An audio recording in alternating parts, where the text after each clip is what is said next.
Olá a todos, estamos iniciando mais uma disciplina em nosso módulo, nosso curso História da Igreja, e dessa feita estamos na disciplina Período Interbíblico. Então, essa disciplina ela visa tratar da segunda parte da história de Israel, sendo mais precisamente a transição entre os dois testamentos, período interbíblico, onde o povo judeu vai se ver aí diante de muitos acontecimentos. É um período onde há um cessar do movimento profético, portanto, muitos vão apelidar esse período de período do silêncio, mas isso não implica dizer que Deus não agiu na história e que a sua soberania não foi grandiosa dentro deste período aí histórico. É um período muito estudado para quem está fazendo curso preparatório, É um momento onde ocorrem vários eventos importantes, como as guerras médicas, envolvendo ali os povos gregos, assim chamados, e o Império Persa. Então são muitos acontecimentos e narrados por grandes nomes da história como Heródoto, Joséfo. Então é um período aí marcado por muitas coisas, muita produção literária, a gente vai ver tudo isso, mas o nosso início deve consistir aí na própria definição do que é. Então, o período interbíblico consiste na interrupção da atividade de Malaquias até o começo do ministério de João Batista, a atividade aí do movimento profético. Então, o ministério de Malaquias pode ser datado entre 470 a 433 antes de Cristo. É interessante que alguns vão dizer que o período interbíblico ele termina com a ressurreição de Cristo. Alguns vão dizer que o período interbíblico está logo após o retorno do cativeiro, mas vamos entender aí o final do período de Malaquias como o início, até meados aí do período onde começam os eventos relacionados à pessoa de Cristo. O primeiro ponto é um movimento que se dá de conquista do período do Império Medo-Persa. Como nós sabemos, o Império Persa é encabeçado nessa conquista de Jerusalém, aliás, da Babilônia por Ciro, e esta conquista se dará por intermédio de uma campanha de conquistas de Ciro.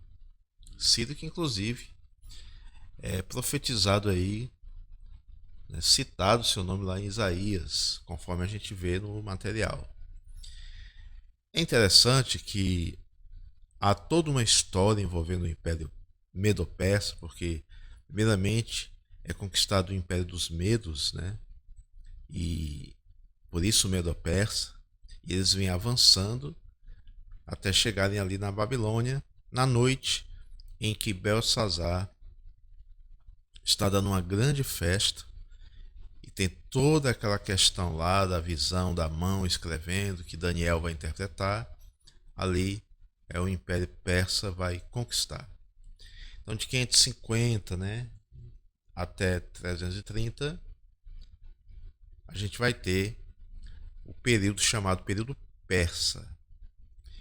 Em meados aí de 530 e poucos, vai ocorrer essa conquista, 539, e uma consolidação aí em 550 até 330, período de auge desse império, quando eles são também finalmente conquistados pelo Império Macedônico. A gente vai ver isso no decorrer das nossas aulas. A gente vai trabalhar também assuntos como as instituições judaicas que surgem durante todo esse período, não apenas o período persa, mas a gente vai entender que virá a Guerra dos Macabeus, então será um período bem denso aí de 400 anos. A dinastia persa, ela é composta por Ciro, Cambises, Dário I, e é com este que está ocorrendo as chamadas guerras médicas, e médicas tem a ver justamente com os medos, né? Ou seja, o Império Persa, na verdade, é a fusão da civilização medo e da civilização persa. Então, por isso esse termo, guerras médicas, porque são guerras que estão envolvidas aí com o Império Medo-Persa. A gente vai ter Xerxes I, que é o mesmo Assuero, onde ocorrem ali os eventos de Esté, estão ocorrendo, né, os eventos de Esté, do livro de Esté. Teremos Artaxerxes, Xerxes II, Dário II, Artaxerxes II e III. É nesse período de Artaxerxes III que está nascendo Alexandre Magno, filho de Filipe, da Macedônia, né? Personagens importantes nesse processo de conquista, que vai abater aí o Império Medo-Persa logo mais. Artaxerxes IV, e teremos Dário III, e é sob o governo deste que o Império Pérsico caiu, e quem derrota Dário é a pessoa de Alexandre o Grande. O Império Medo-Persa, a gente vê no material lá, né, escrito, você pode ler, reler. É um império onde prevalece uma política de paz, né, com os povos conquistados, uma política de liberdade até certo sentido, de modo que, como nós vemos, é permitido que o povo judeu retorne à sua terra, reconstrua sua identidade, né, reconstrua sua vida, reconstrua sua religiosidade. Não é um império, digamos, opressor, mas ainda assim o povo estava sob domínio e tributando a este império. Tributando no sentido de realmente pagar tributos, de realmente contribuir com o império, uma vez que estava subalterno a ele. É uma civilização que tem na sua religiosidade o chamado zoroastrismo, que vem de Zoroastro, um personagem. Alguns vão dizer que ele é um mito, alguns vão dizer que foi um personagem real, mas é alvo de muita discussão em torno dele. Porém, o que realmente fica em voga é a ideia dessa dualidade, desse dualismo presente no Império Medo-Persa, a ideia de duas divindades que lutam, né, uma representando o bem, outra representando o mal. E dali então a gente vai perceber que eles vão trabalhar muito essa dualidade, além do que também haverá um culto muito grande à questão do sol, também o mitraísmo tem os seus primórdios, as suas manifestações aqui no Império Medo-Persa. Então, na sua religiosidade, é um império que tem muito essa questão dessa dualidade, essa explicação da realidade como a luta de duas forças opostas, o bem e o mal, que vivem em constante batalha. Então isso também influencia muito a sua maneira de ver a política, de ver a vida social, de modo que isso também prevalece nas suas conquistas. A ideia é sempre de estar do lado vencedor, a ideia é sempre de vencer, que é uma característica dentro desse império. Outro ponto é o progresso de desenvolvimento que o Império Medo-Persa teve, que de certa maneira abre portas aí para um espalhamento do seu desenvolvimento, das questões relacionadas à sua política. Eles tinham uma divisão em províncias chamadas sátrapas e também um sistema de que a gente poderia chamar de correios, né, de correspondência entre essas províncias, que geralmente era feita a cavalo, e cada província tinha um ponto de apoio onde os decretos circulavam, né, as ordenanças, aquilo que precisava ser comunicado era levado aí por um viajante a cavalo entre essas províncias. Para isso, eles também desenvolveram estradas, né, desenvolveram caminhos, embora, né, esse processo das estradas se torne muito mais consolidado e muito mais desenvolvido com os romanos. Eles também tinham uma arquitetura palaciana muito esplendorosa, mas isso também se torna irrisório diante dos combates que são empreendidos a essa civilização e que envolve aí esses governantes que nós estamos vendo. Então, no final das contas, o Império Medo-Persa, depois que conquista a Babilônia, vai ter aí grandes embates entre os impérios macedônicos, que a gente vai trabalhar aí como sendo o mundo grego, né? Lembrando que Grécia, como nós temos hoje essa noção geográfica, é um lugar específico.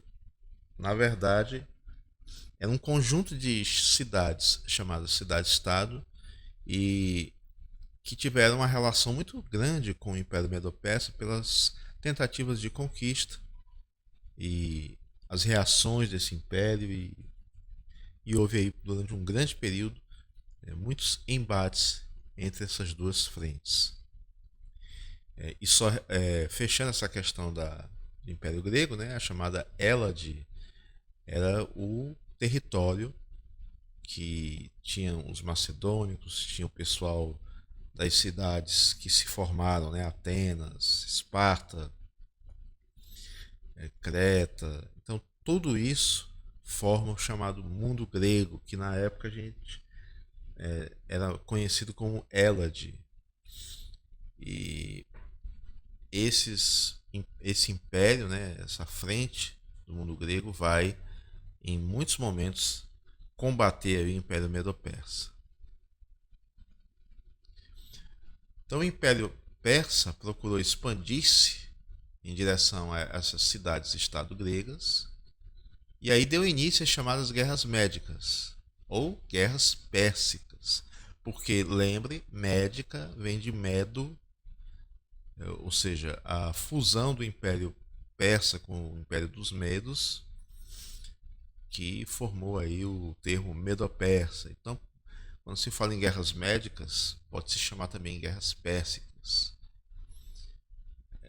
Após uma tentativa, né, esse avanço se dá após uma tentativa de domínio das cidades e estados da Jônia. A gente já está falando aí do mundo grego, tentando aí conquistar o Império Persa. Agora, entenda uma coisa, é um período, isso aqui é importante a gente destacar, que vai ser muito importante no entendimento do Novo Testamento acerca do que Gálatas 4:4 vai chamar de plenitude dos tempos. Por quê? Porque esse período aqui é um período de muitos combates, muitas guerras, muitas tentativas de conquista de um povo sobre outro. É aquela ideia da estátua de Nabucodonosor, né? Que cada parte vai enfraquecendo, vai se tornando mais fraca, vai se tornando um período mais conturbado. É aquela ideia de uma civilização conquistando a outra. Então a gente vai ter um período de muitos combates, conflitos aí por território, por supremacia, cada civilização querendo exercer uma hegemonia sobre várias. E não obstante, temos vindo por aí o mundo romano também, que será o império, que na verdade passa por várias formas de governo, república, monarquia, até esse modelo de império. E aí o Império Romano virá conquistando de modo a se estabelecer, a se consolidar como o império mais organizado juridicamente, politicamente e também com uma força militar capaz de impor essa organização. O Império Romano vai ter um período muito grande de conquistas, daí cessando em um certo período, quando já estiver aí com grande parte do mundo ao seu redor conquistado. Então é um período de muitos conflitos. Então nós teremos na sequência, né, o filho de Dário, Xerxes I, que fracassou ao tentar conquistar a Grécia. É o momento em que os judeus estão reconstruindo a sua nacionalidade. O mundo grego está vivendo o chamado período clássico. E as guerras médicas ou pérsicas são a Batalha de Termópilas, Maratona e Salamina. Como eu disse, são guerras que são estudadas aí pelo pessoal que faz preparatório, né, para cursinho. É um período muito estudado e a pessoa às vezes não se atenta ao período chamado biblicamente como período interbíblico. Então, todo este conflito está ocorrendo até que chega um momento que em 334 o Império Macedônico vai derrotar o Império Persa. A gente vai ter Filipe, que será assassinado e é o pai de Alexandre. A gente vai tratar desses pequenos detalhes logo mais. E Alexandre derrota Dário III, que é o último governante do Império Persa na chamada Batalha de Grânico. Certo? Este é o marco inicial do chamado período macedônico, que vai envolver, dentro do nosso estudo de período interbíblico, chamado período grego. Como a gente havia dito, o mundo grego envolve todas as cidades-estados, que também não tem um governo centralizado. Então, o Império Macedônico era um império específico, que inclusive vai se levantar, tentando conquistar o mundo ao seu redor da sua própria gente, né? Digamos assim, das próprias cidades-estado. Atenas, Esparta, eles vão formar uma liga, ou seja, não é só uma tentativa de conquista por parte de impérios distantes, mas é uma conquista dentre si, para ver quem tem hegemonia territorial, política. E aí é quando o Império Macedônico também vai conseguir, por intermédio de Alexandre Magno ou Alexandre o Grande, conquistar o Império Persa. Então esses detalhes nós vamos dar sequência aí na nossa próxima aula.